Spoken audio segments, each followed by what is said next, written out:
I'm Aurora, 34 years old, and I never imagined a family dinner would turn my life upside down. I can still picture it, 23 guests at my mother-in-law Vivien's grand dining table, servers setting sizzling steaks in front of everyone, but not me. My empty plate screamed my exclusion. My aunt noticed and asked why I got nothing. Vivien's thin smile cut deep as she said, "I only ordered for family." The silence was heavy until I found my voice. If you're watching this, please like, subscribe, and comment where you're from. I'm sharing what happened when I stood up to the woman who never saw me as family. My story began long before that dinner. I grew up in a warm, middle-class Boston home. My parents worked tirelessly to give me a better life. Dad drove a delivery truck for 30 years, Mom was a school secretary. They poured everything into my education, making me the first in our family with a college degree. I worked hard, took loans, and earned my master's in speech therapy. When I met Derek, I'd built a thriving practice helping kids with speech challenges find their confidence. It was rewarding work that filled my heart. I lived simply in a small apartment, drove a sensible car, and cherished a tight-knit group of friends. My life wasn't flashy, but it was mine, earned through grit and determination. I met Derek 3 years ago at a wedding. He was the best man, I was a friend of the bride. Our eyes met across the room, like something out of a cheesy rom-com. He looked sharp in his suit, with warm eyes and a smile that drew me in. When he asked me to dance, we clicked instantly. We talked until the staff started cleaning up around us. Derek was a financial analyst from a wealthy Connecticut family. His dad, William, ran a successful investment firm, and his mom, Vivien, came from old money. He'd gone to elite schools and moved in circles I'd only seen in films. Despite our different worlds, we bonded deeply. He was smart, driven, yet grounded, and his humor lit me up like no one else. Our love moved fast. 6 months in, he proposed on a Cape Cod getaway. I said yes, believing we could overcome any divide. That was my mistake. I didn't realize how much class differences mattered, especially to Vivien. I met Derek's parents at our engagement dinner. William was polite but distant, a silver-haired man more at ease with stocks than small talk. Vivien, though, was something else. She wore designer clothes that screamed wealth, but her smile never warmed when she looked at me. That first dinner felt like a trial. Vivien grilled me, where was I from? What did my parents do? Where did I study? Each answer seemed to let her down, though she kept a polite mask. She kept bringing up Derek's ex, Julia, praising her family's vacation home and her dad's hospital director role. Julia and Derek were so striking at the Prescott Gala, she said, flashing a photo. Her mother and I worked together. Such a pity it ended. Derek missed her subtle jabs. He adored his mom and couldn't see her coldness. When I mentioned her behavior, he brushed it off. She's just protective, he'd say. She wants me to be happy. Give her time, she'll come around. But time only made it worse. Derek's sister Elaine seemed nice at first, complimenting my earrings or asking about my job, but she'd slip in boasts or correct my manners at family events. Derek's brother Michael and his wife, Stephanie, kept their distance. They were polite but cool, taking Vivien's cue to keep me on the outside. Later, I learned Stephanie faced similar treatment early on but gained acceptance by joining William's firm and blending into their world. I did everything to win Vivien's approval. I brought heartfelt gifts to family gatherings, studied her interests, and offered to help with her charity events. But my efforts were ignored or brushed off. The crystal vase I gave her for her birthday stayed boxed up. My offer to assist with her charity auction was turned down because the committee is already set. Only my Aunt Margot, my mom's sister living near Derek's family in Connecticut, showed me real kindness. She was my rock, offering support when Vivien's subtle hostility overwhelmed me. Unlike my parents, now in Arizona, Margot attended family events and saw the tension firsthand. When Vivien's invitation arrived for her annual family dinner celebrating William's retirement, I felt both hope and dread. The fancy card called for black tie attire and a 7-course meal by a famous chef. Margot's invitation was unexpected but comforting. I later learned she and William were college friends, which Vivien disliked but allowed because William insisted. "This night's a big deal," Derek said as we got ready. "Dad's retiring, and Mom's been planning this for months. The whole family will be there."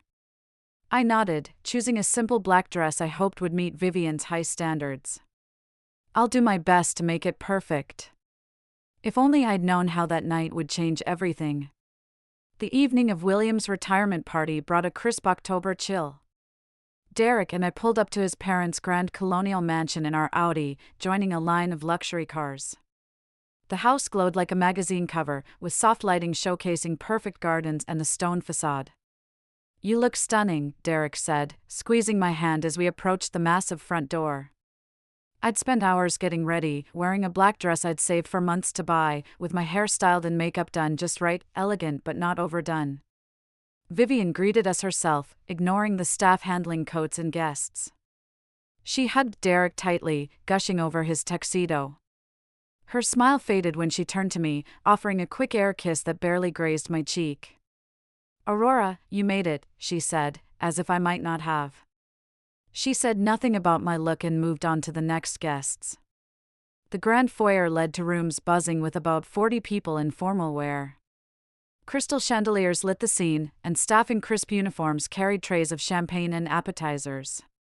A string quartet played softly in the main salon. I spotted familiar faces: William's brother and his wife, Derek's Boston cousins, and some of his dad's firm partners. Vivien's sister Charlotte held everyone's attention by the fireplace, her gestures lively as she spoke. As Derek guided me through the crowd, greeting relatives, I noticed family photos on tables and walls, portraits of Derek and his siblings as kids, vacation snapshots, and shots of William and Vivien at fancy events. I looked for our wedding photo but found none, though Michael and Elaine's recent pictures with their spouses were there. "Derek, come here, son," William called. Derek gave my hand a sorry squeeze before joining his dad and some senior firm partners across the room. Alone, I drifted toward the dining room, eyeing the stunning table setup. The long mahogany table was set for 23, with fine china, crystal glasses, and silver flatware placed perfectly. Elegant calligraphy name cards marked each spot. "Quite a setup, huh?" a familiar voice said behind me. I turned to see Margot, striking in a deep blue gown, her silver hair in a sleek bob. "Margot," I said, hugging her, so relieved to see a friendly face. "I didn't know you'd be here," I said to Margot, so glad to see her. She winked. "William and I go way back, college friends." Vivien pretends to forget, but William insisted I come tonight. While we talked, a server offered Margot a champagne flute but passed me by. "May I have one, please?" I asked, reaching out. The server hesitated, then let me take a glass. I caught Vivien watching, her lips tight, from across the room. "Don't let her rattle you," Margot whispered. "She wants to see you crack." Over the next hour, I felt more slights. Servers skipped me when offering appetizers. When Elaine showed off her new diamond bracelet, Vivien praised its breeding and taste, glancing at my simple jewelry with a smirk. The worst came when Vivien refilled wine glasses, chatting with each guest. She topped off Margot's glass, asking about her France trip, but ignored me completely. As she turned away, her elbow accidentally bumped me, splashing red wine on my black dress. "Oh dear," Vivien said, her tone cold. "Clean that up in the powder room." Down the hall, second door. In the bathroom, I dabbed the stain, holding back tears of frustration. Through the vent, I overheard Vivien in her study. "She's trying so hard." "It's sad," she said. "That dress is cheap, and those shoes with that handbag?" "Mom, be nice," Elaine replied, laughing. "Derek seems happy." "For now," Vivien said. "Julia called last week." "Still single." "I always thought they'd end up together." I froze, towel pressed to my dress. Derek dated Julia for 3 years before me. He said they split over different goals. I didn't know Vivien was still in touch with her. Back at the party, Derek was deep in talk with his dad about the firm. He barely noticed me, giving a distracted nod when I touched his arm. Smiling through the growing sense of exclusion was draining me. Finally, Vivien called us to dinner. Guests headed to the dining room, checking name cards for their seats. I looked but couldn't find my name anywhere on the table. "Derek," I whispered, "my place card's missing." He shrugged. "Just an oversight. Sit here, between me and Margot." He pulled up a chair, messing up the perfect table setup. It had no charger plate or fancy glasses like everyone else's. Vivien noticed right away. "Derek, the seating was planned carefully," she said, her voice sharp. "It's fine, Mom. Aurora can sit here," he replied. As we sat, I felt Vivien's cold stares every time I spoke. When I shared a story about a client's progress to answer William's question, she cut me off, asking Michael's wife about her vacation. The tension was thick, but I didn't know how much worse it would get. The dining room sparkled with candlelight and a grand crystal chandelier. Fine china shone on the dark mahogany table, each place setting with silverware that had me thanking Margot silently for her etiquette lessons. White roses and hydrangeas formed an elegant centerpiece down the table's length. Servers moved like clockwork, delivering the first course, a delicate lobster bisque with truffle oil, to every guest. Every guest but me. I sat there, awkward, as everyone else got their bowls. Derek was busy talking business with his brother, not noticing. Margot spoke up. "Excuse me," she told a server. "My niece didn't get the first course." The server glanced nervously at Vivien, who sat calmly at the table's head. "We're one setting short," Vivien said smoothly. "The chef made just enough for invited guests. Aurora can share with Derek." Her words stung. I wasn't truly invited, just Derek's tag-along. Derek frowned. "Mom, can't the kitchen make another?" "The bisque is complex, dear," Vivien replied. "It's made to exact portions. Aurora understands." Her tone dared me to argue. Derek slid his bowl toward me. "We can share," he mumbled, then went back to his chat with Michael. I took a tiny spoonful, my appetite fading fast. Talk around the table buzzed about investments, vacations, and Elaine's daughter's elite school acceptance. I stayed quiet, feeling like a ghost. The second course, scallops in beurre blanc sauce, came, and again, I got nothing. I didn't mention it, and Derek didn't either. He offered me a scallop while debating business schools with his cousin. By the third course, a sorbet, guests started glancing my way, uneasy, as my place stayed empty. William looked puzzled but stayed silent, letting Vivien run the show, as always. Then came the main course. Servers brought sizzling prime ribeye steaks, cooked perfectly, with roasted vegetables and truffle mashed potatoes. The smell was amazing, and murmurs of delight filled the room. But when the server reached me, I got a plain garden salad, no dressing. My plate looked pathetic next to everyone else's lavish meals. Margot's fork hit her plate with a clink. "Vivien, why does Aurora have a salad when everyone else has steak?" The room went silent, all eyes on us.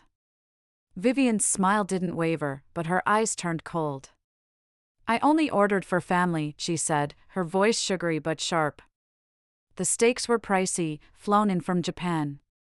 Aurora must prefer something lighter. The silence was crushing. Everyone watched, waiting for my response. Derek kept cutting his steak, eyes glued to his plate. "Am I family or not?" I whispered to him. Derek looked up, his face tight. "Not here, Aurora," he mumbled, chewing his steak. That's when something in me snapped. 2 years of brushing off Vivien's slights hit me all at once. I'd put up with her coldness for Derek, hoping she'd accept me. But with my plain salad while others ate steak, I knew change wouldn't come unless I demanded it. Dessert arrived, fancy chocolate soufflés and ramekins. Everyone got one except me. Not even a cookie, just an empty spot. I watched them enjoy their desserts, praising Vivien's menu, their voices cheerful. Derek was so caught up in his soufflé, he didn't notice I had nothing, didn't offer to share. My hands shook in my lap, but I found my courage. Margot squeezed my hand under the table, her silent support pushing me forward. For 2 years, I'd tried to fit into a family that didn't want me. I'd shrunk myself, ignored the disrespect, and endured countless small hurts. Looking at them laugh while I sat excluded, I knew this moment would shape my future. I could stay quiet and remain an outsider, or I could speak up, no matter the cost. I chose to speak. Actually, I said, my voice steady despite my pounding heart, I need to say something. The table's chatter faded as eyes turned to me. Derek froze, his fork halfway to his mouth. Aurora, he whispered, not now. But I kept my eyes on Vivien at the table's head. For 2 years, I've tried to be part of this family. I've ignored the slights, excused the exclusions, and accepted being treated as less. But tonight makes it clear, I can't ignore this anymore. Vivien's smile didn't budge, but her grip tightened on her spoon. I don't know what you mean, dear. This isn't the time for your imagined complaints. Imagined? I said, staying calm. Let's be clear. Tonight, I had no place card. Servers skipped me for drinks and appetizers. I got a salad while you all ate steak, and now, no dessert. I looked at each family member. Some avoided my gaze, others seemed shocked, like they hadn't noticed until now. It's not just tonight, I went on. At Christmas, everyone got gifts but me, I wasn't on the family list. For vacation photos, I was told to step aside for just the family. My wedding picture? Missing from your photo wall. William frowned, confused. Vivien, is this true? Before she could answer, Margot spoke. It's all true, William. I've seen it happen over and over. This is absurd, Vivien said, her voice sharp. Aurora's too sensitive. We've welcomed her into our home. Welcomed me? I said, stunned. You've excluded me from day one. You compare me to Julia constantly, forget me for events, and dismiss my career and background. Derek spoke up. Aurora, you're embarrassing yourself and my family. This is Dad's retirement dinner. His words cut deeper than Vivien's. Your family, I repeated. 2 years married, and I'm still not family to you. That's not what I meant, Derek said, glancing at the uneasy faces around us. Isn't it? I pulled my phone from my purse. 3 weeks ago, you texted your mom about me. Want me to read it to everyone? Derek's face went pale. You went through my phone? I didn't need to, I said. You left it open on the nightstand. I saw your mom's message pop up. I pulled up the screenshot. Your mom wrote, Aurora looked out of place at the fundraiser. Couldn't you help her dress properly? Julia always knew how to handle these events. You replied, I know, Mom. Sometimes I wonder if she'll ever fit in. Gasps spread around the table. Elaine stared at her plate. Michael and Stephanie swapped looks. You never stood up for me, I told Derek, my voice breaking. Not once in 2 years have you challenged your mom's insults. How dare you? Vivien snapped, her calm mask gone.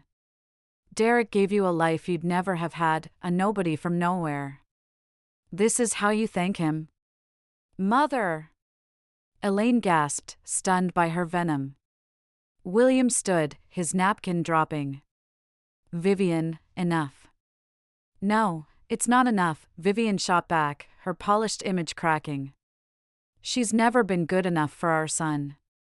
I'm just the only one honest enough to say it. Derek looked caught, his eyes flicking between his mom and me. Mom, stop.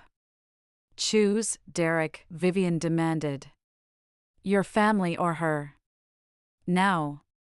The silence was heavy.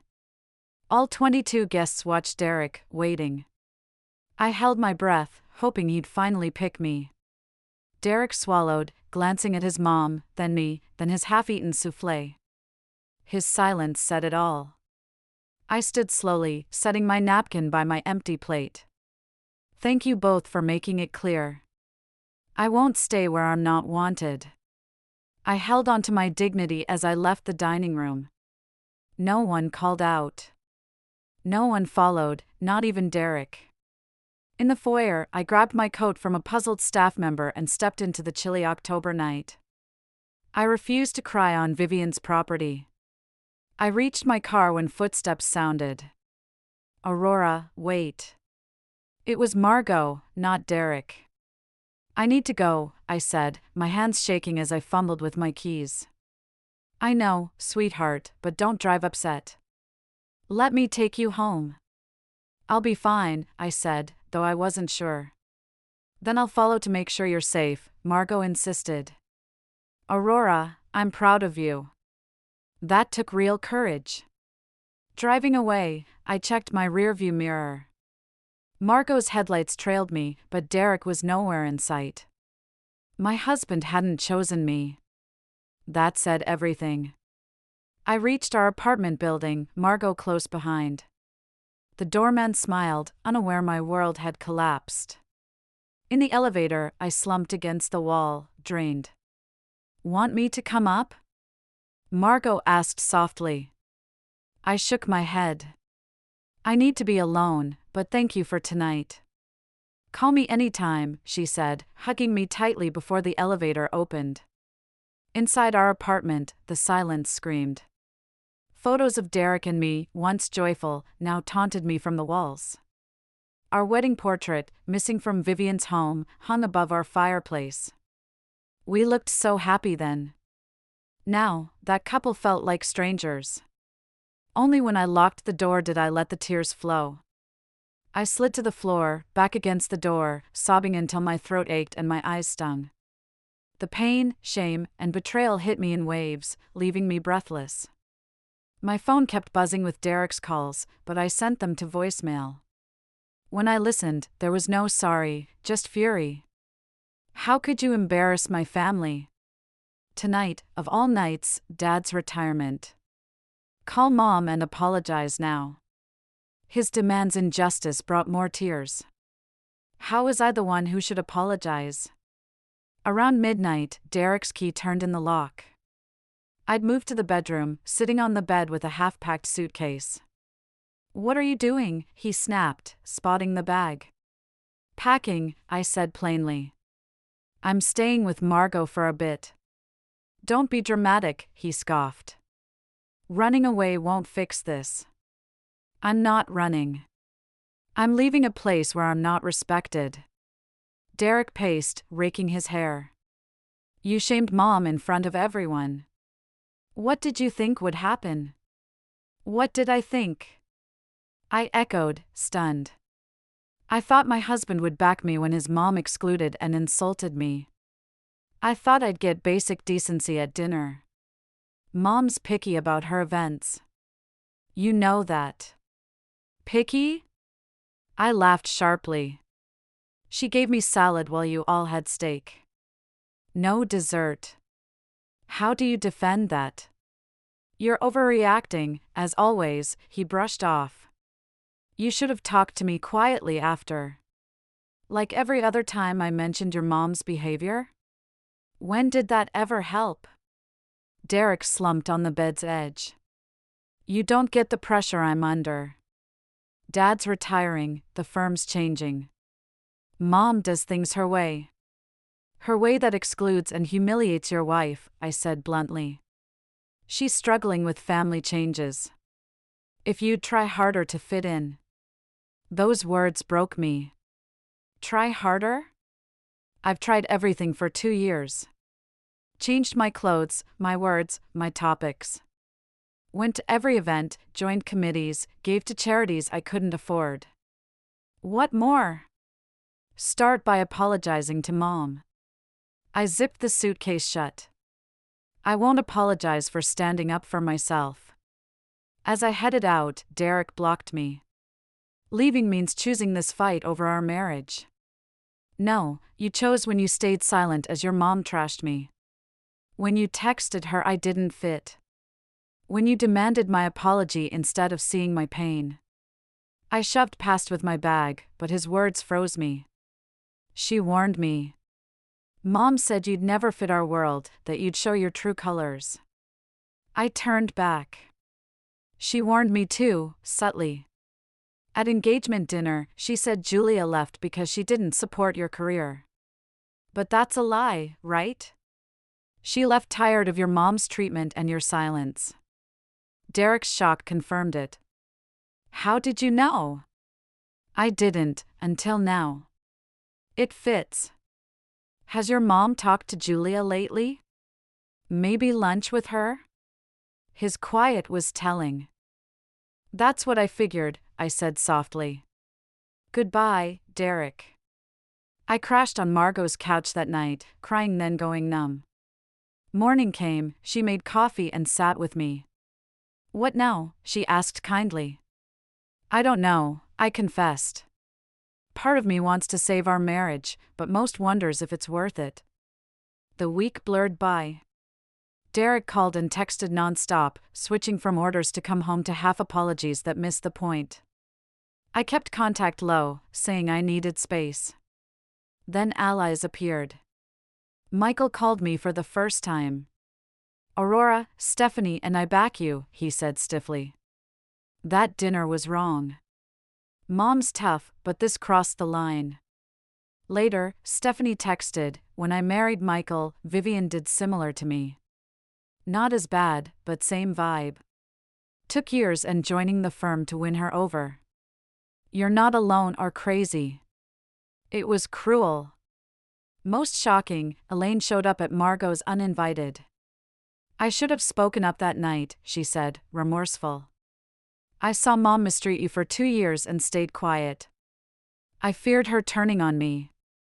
Is she always like this? I asked. Elaine nodded. With threats to her family control. Dad enabled it for years. Michael and I adapted. Derek, her favorite, never needed to. The oddest call was from William. Aurora, it's William, he said stiffly. I'm sorry for what happened at home. I didn't realize how bad. I should have paid more attention. Thank you, I said, surprised. Vivien and I are talking about it, he added. No, I see you as family, even if we failed to show it. These supports helped, but Derek's swings from sorry to mad worried me. He never grasped the core issue. 2 weeks after the dinner, Derek gave me an ultimatum. Come home and make peace with Mom, or we need to rethink our marriage. That same day, a lawyer's letter arrived from Vivien, falsely claiming I'd taken her jewelry. It was a clear attempt to scare me. That night, I called my friend Lauren, a trusted colleague. She listened quietly to my story. Aurora, this is a toxic family, she said. Derek loves you, but he's been trained to put his mom's approval first. What should I do? I asked. Document everything, texts, emails, that letter. And talk to a divorce lawyer, just to know your options. Divorce hit me hard. I hadn't gone there yet, but Lauren was right. I needed to protect myself. 2 days later, I met a family law attorney who handled tough cases.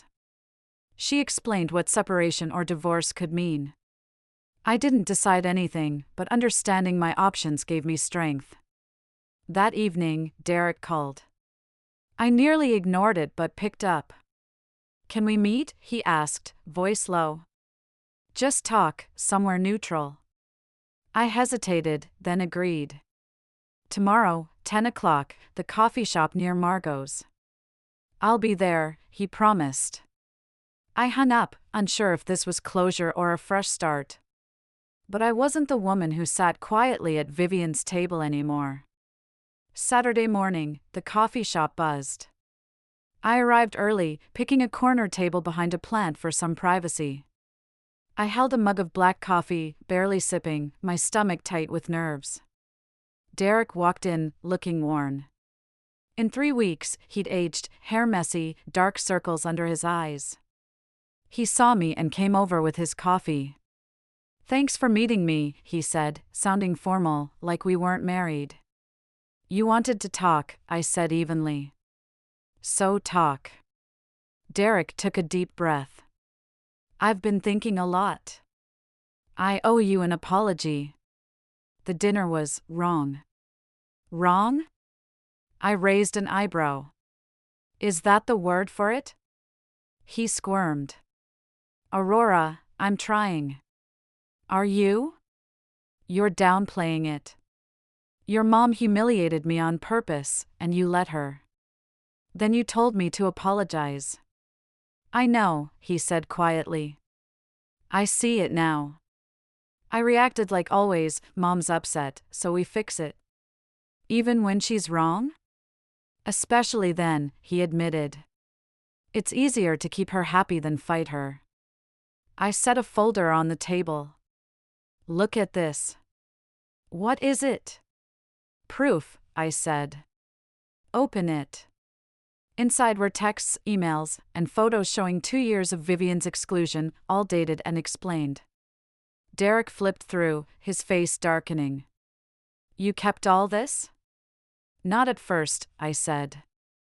"But you dismissed my concerns, so I had to document it to know I wasn't crazy." He stopped at his text to Vivien about me not fitting in. I was mad that night, frustrated with the tension. I shouldn't have said that.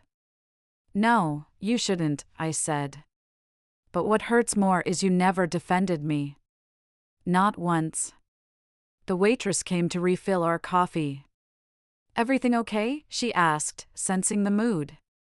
"Fine," Derek said automatically. When she left, he leaned in. "Something happened after you left the dinner." I braced myself. "Tell me." "You left, and it was silent. Aunt Charlotte said you overreacted. Mom cried about your disrespect.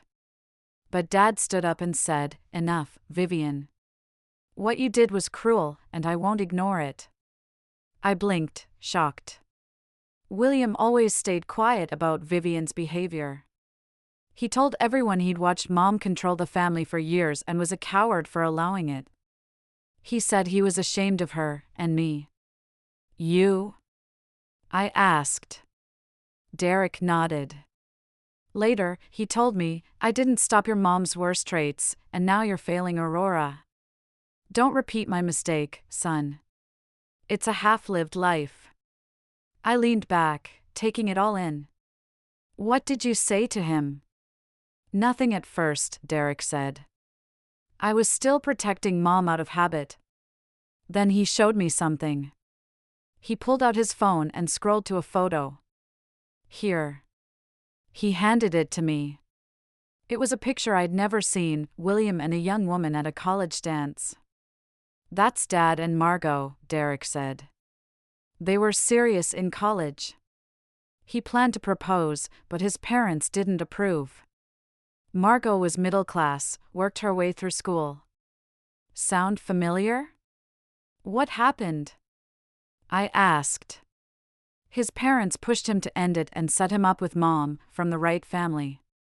He took the easy road. He says he's regretted it his whole life." I gave back the phone, unsure how to respond. "The thing is," Derek went on, "I saw myself making the same mistake.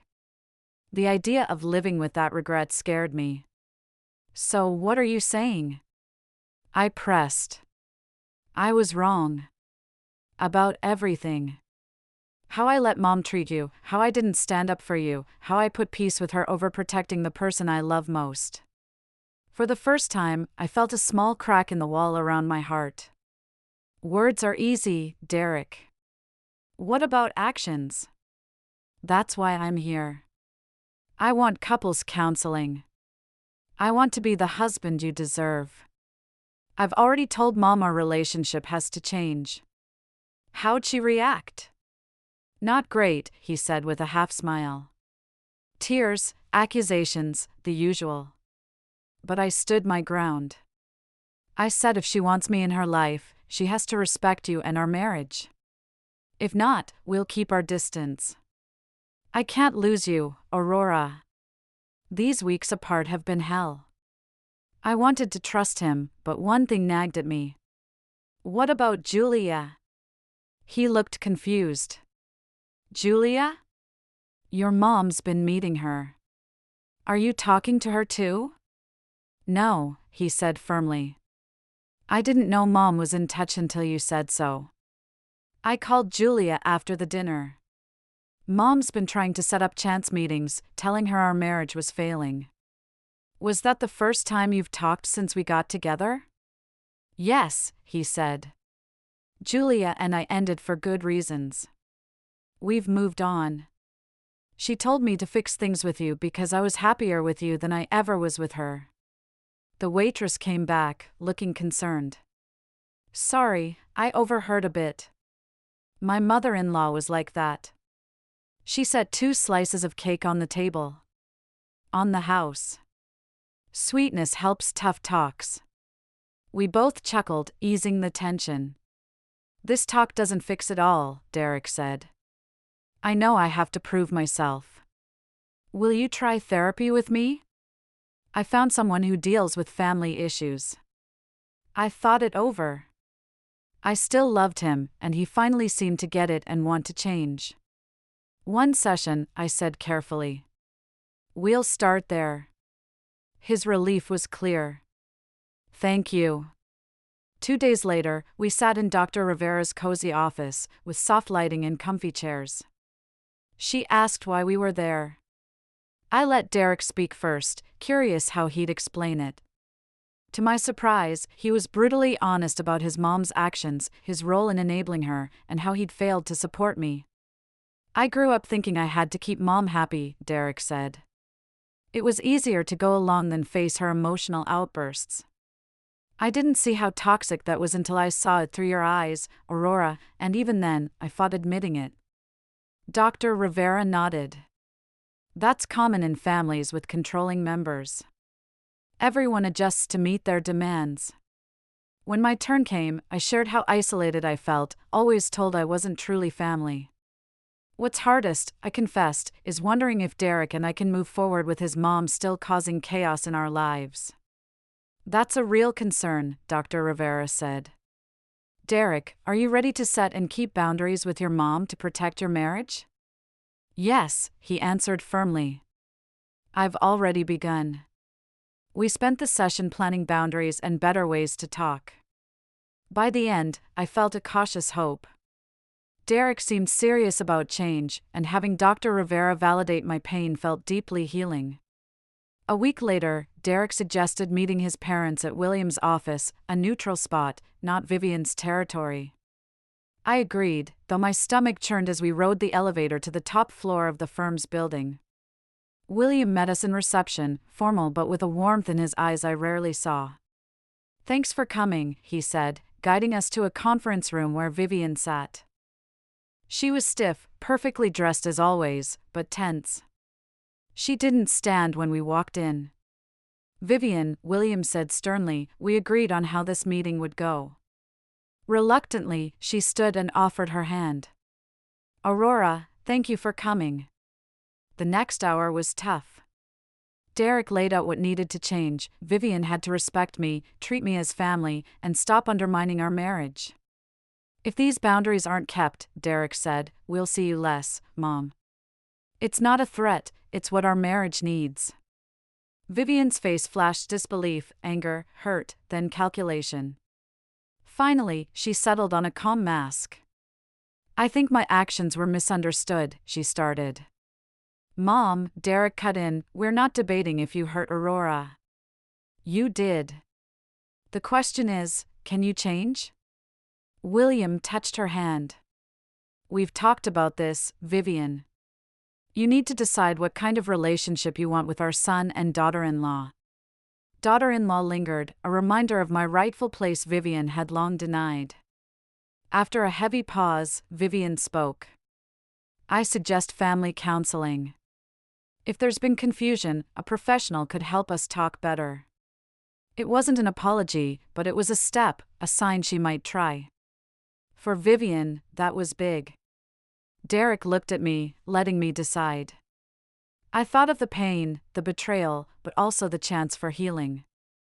I think counseling could work, I said, if everyone's honest. As we left, Derek squeezed my hand. Thank you for trying. I know it's hard. It's just a start, I warned. I know, he said. But it's a start I didn't think we'd get 3 weeks ago. Stepping into the bright afternoon sun, I felt something new, hope. Not trust, not certainty, but hope. For now, that was enough. 6 months after that awful dinner, everything had changed in ways I couldn't have dreamed. Spring bloomed in Connecticut, trees sprouting new life that echoed the shifts in our family. Derek amazed me with his growth. The man who once let his mom exclude me now stood up for me without hesitation. In therapy with Dr. Rivera, he dug into his childhood patterns. I was raised to keep mom happy at all costs, he said.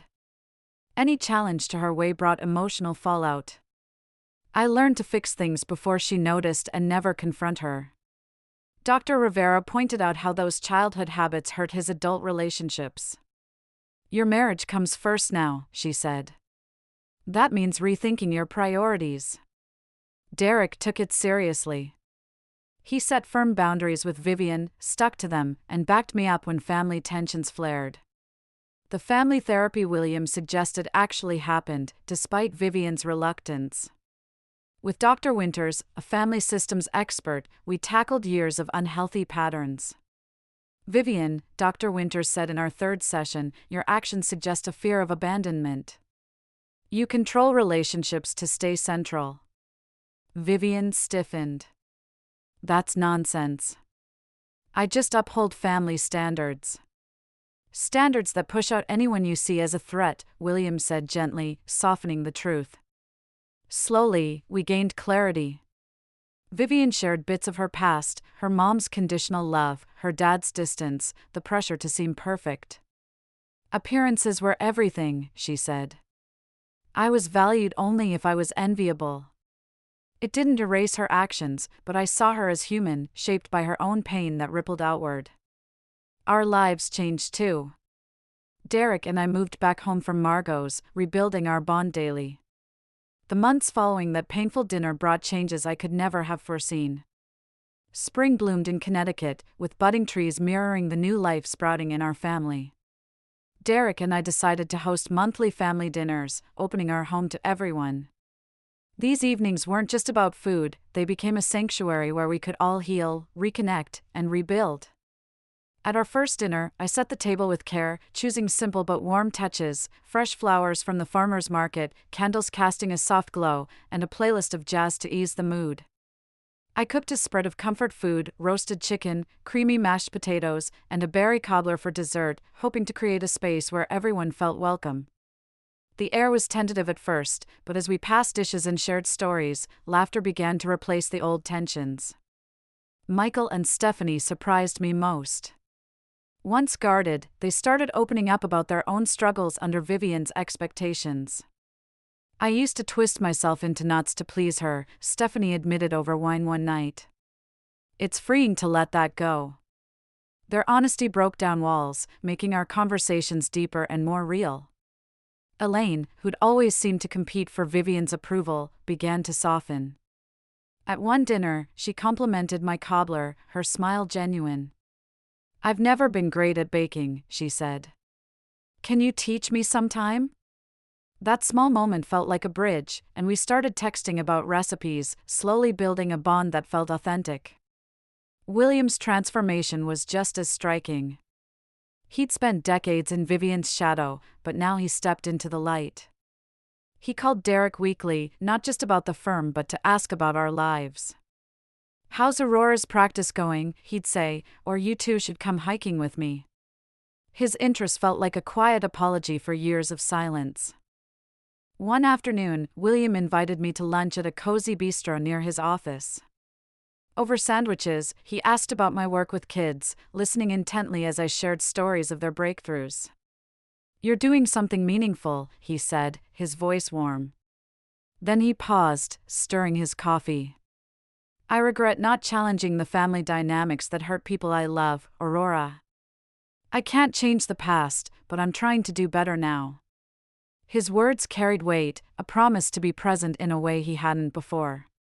Margot remained my anchor through it all. Over coffee at her place, she'd squeeze my hand and say, "You changed everything by speaking up that night.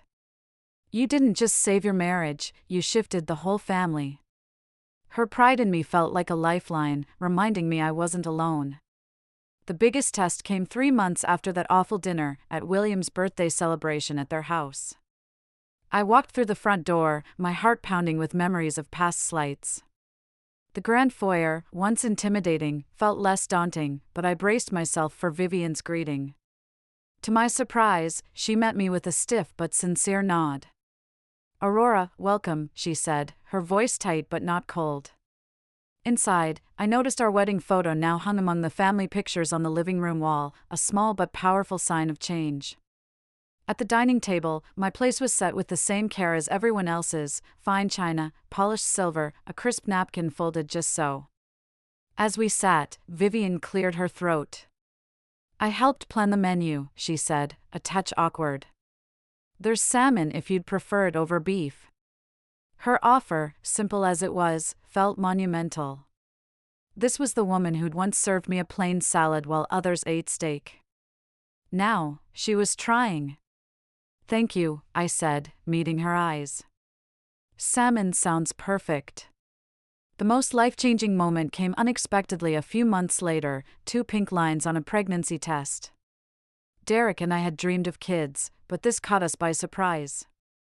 We sat on our couch, staring at the test, a mix of joy and nervousness bubbling between us.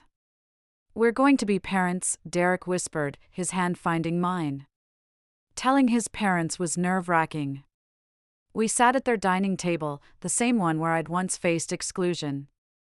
Vivien's face lit up briefly, but her eyes held a flicker of calculation. "A grandchild," she said. "I'll need to turn the guest room into a nursery for your visits." I tensed, memories of her control resurfacing. Derek caught my look and spoke up. "Mom, we're grateful, but let's go slow. We'll plan visits together as we go." His calm firmness reassured me, he was different now. Vivien's smile tightened, but she nodded. "Of course. I'm just excited." Later, alone in our kitchen, Derek pulled me close. "Our child will never feel what you did at that dinner," he promised. "We'll protect them from those patterns." I believed him. The man who once stayed silent now stood as my partner, ready to shield our growing family. As my pregnancy progressed, my belly growing rounder with each passing month, I found myself reflecting deeply on the past year. That night at Vivien's table, when I faced a bare plate while others savored steak, had been one of the most terrifying moments of my life. Standing up to her venomous words, "I only ordered for family," felt like stepping off a cliff. But that moment, raw and painful, sparked a transformation I never could have imagined. It forced us to confront truths we'd dodged for years, peeling back layers of denial to reveal a path to healing I'd once thought impossible. I spent quiet mornings sipping tea on our balcony, watching the Connecticut spring unfold, trees budding with vibrant green, flowers peeking through the soil. Those moments gave me space to process the lessons I'd learned. One of the hardest was that dignity sometimes demands risking relationships, even those you hold dear. I'd clung to my marriage, hoping love alone would bridge the gap between me and Derek's family. But love, I discovered, isn't just warm feelings or shared laughter. It's respect, fierce protection, and the courage to stand up when someone tries to diminish you. True love doesn't bend under pressure, it holds firm, especially when the stakes are high. Another lesson settled deep in my bones: families, no matter how fractured, can change. But that change only comes when someone dares to break the cycle. For years, Vivien's control had shaped her family, her need for perfection casting a shadow over everyone. Her subtle jabs, her calculated exclusions, her insistence on standards had gone unchallenged, weaving a web of dysfunction that ensnared us all. My decision to speak up, voice steady despite my racing heart, shattered that pattern. It wasn't just about me, it was about refusing to let those toxic threads continue into the next generation. Most profoundly, I came to understand that family isn't defined by blood or marriage certificates. It's not about shared last names or fancy photo walls. Family is built on mutual respect, clear boundaries, and genuine care for each other's well-being. As I rubbed my growing belly, feeling the gentle kicks of our baby, I knew I was creating a new kind of family, one where everyone would have a seat at the table, not just in name but in spirit. Our family photo now reflects that shift. It's a snapshot of progress, capturing Derek and me, side by side, our hands intertwined. There's Margot, my unwavering ally, her smile warm and steady like a lighthouse in a storm. William's quiet strength shines through, his once passive demeanor replaced by a newfound resolve. Michael and Stephanie, once distant, now share an openness that feels like a gift. Elaine and her husband add a growing warmth, their competitive edges softened by honesty. And yes, even Vivien is there, trying in her own imperfect way to meet us halfway. It's not a perfect picture, tensions still simmer, and the work of healing continues, but it's a family where everyone is seen, included, and valued. As I prepare to welcome our child into this evolving, beautifully flawed family, I carry a deep gratitude for the journey that brought us here. That empty plate, once a stark symbol of rejection, became the catalyst for a fuller life. It taught me my worth, not just in words but in action. It showed me that change, though painful and messy, is possible when you refuse to accept less than you deserve. The scars from that night remain, but they're part of a story that's now about growth, resilience, and hope. The months of pregnancy gave me time to savor these changes. Derek and I transformed our home into a haven, painting the nursery a soft sage green and hanging a mobile of tiny stars above the crib. Each choice felt like a promise to our child, a commitment to create a space where they'd always feel loved and safe. We'd sit together in the evenings, Derek's hand resting on my belly, talking about the kind of parents we wanted to be. "I want our kid to know they can speak up," he'd say, his voice earnest. "No matter what, they'll always have a voice." Those conversations weren't just about our baby, they were about us, too. Derek had changed in ways that still took my breath away. The man who once sat silently as his mother dismissed me now stood as my fiercest advocate. In therapy with Dr. Rivera, he'd unraveled the threads of his childhood, confronting how Vivien's need for control had shaped him. "I was raised to keep her happy," he'd admitted, "but I see now how that hurt you, and us." His willingness to do that hard work, to set boundaries and keep them, rebuilt the trust I'd feared was lost.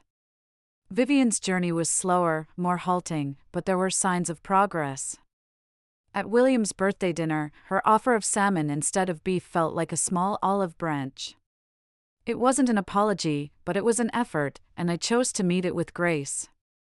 In family therapy, she'd bristle at first, defensive when Dr. Winters pointed out her fear of losing control.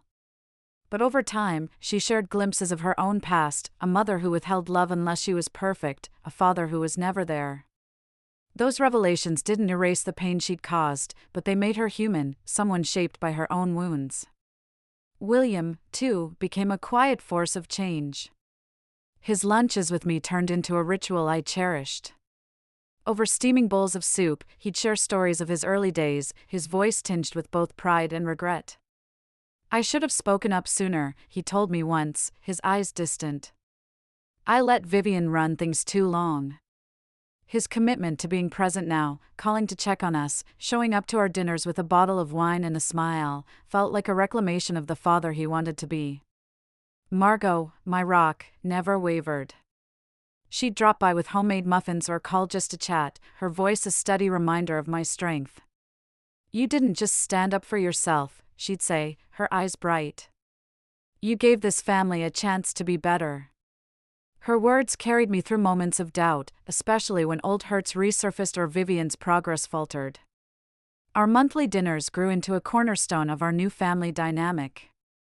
I'd spend hours planning each one, not out of obligation but joy. I'd try new recipes, lasagna one month, tacos the next, each dish a small act of love. The table became a place of stories, laughter, and sometimes tears, but always connection. Michael shared his dreams of starting his own business, free from the firm's shadow. Elaine opened up about her fears of never measuring up. Even Vivien, though guarded, began to share small anecdotes, her voice softer than before. As my due date approached, I felt a mix of excitement and nerves. The nursery was ready, the hospital bag packed, but it was the thought of our child joining this family that filled me with awe. They'd grow up in a home where respect wasn't just a word but a lived value, where boundaries were honored, and where love meant showing up, even when it was hard. That empty plate, once a wound, had become a symbol of what we'd overcome, a reminder that standing up for myself hadn't just changed my place in the family, it had redefined the family itself. If you've ever felt pushed out by in-laws or family, know this: you deserve respect and a place at the table. Speaking up is terrifying, your heart races, your voice shakes, but silence only locks you in place.